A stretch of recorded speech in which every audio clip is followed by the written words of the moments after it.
Hey folks, my name is Matt McConnell. I'm a 7th and 8th grade middle school teacher at Wadsworth Middle School. I teach English and language arts.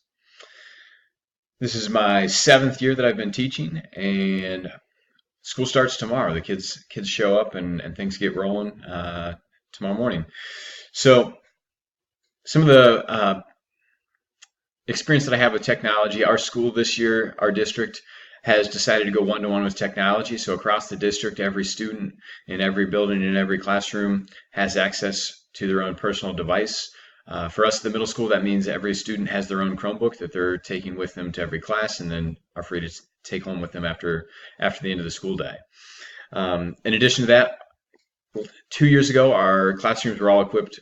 Instead of smart boards, we upgraded to what's called a Clever Touch panel, which is essentially just a large screen Android device. It's the size of a big screen TV, but it has internet capabilities and does another number of other different functions.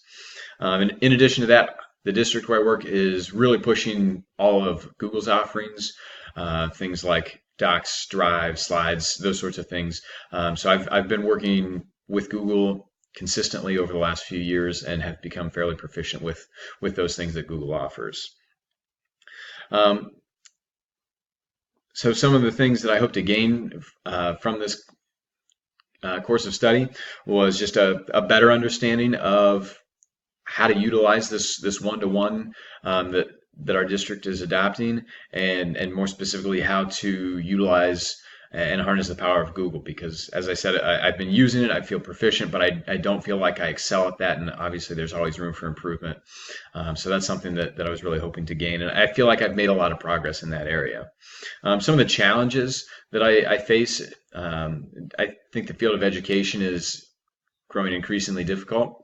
But some of the challenges that I feel on a personal level is just simply keeping up. The rate that technology is evolving is so incredible. It's just very challenging to keep up with it all and know what's great and what's just fluff that's being advertised and placed upon us. In addition to that, I think anytime you work with people, that's challenging because every person has a unique set of needs. And as a teacher, you're expected to meet the needs of every student in your room. And so that's something that I find it to be challenging. Looking to the future, I hope to start mentoring younger teachers more and even supporting students who hope to one day become a teacher. That's something that I'm passionate about, and I look forward to having those opportunities in the future. That's all, folks. Nice to meet you.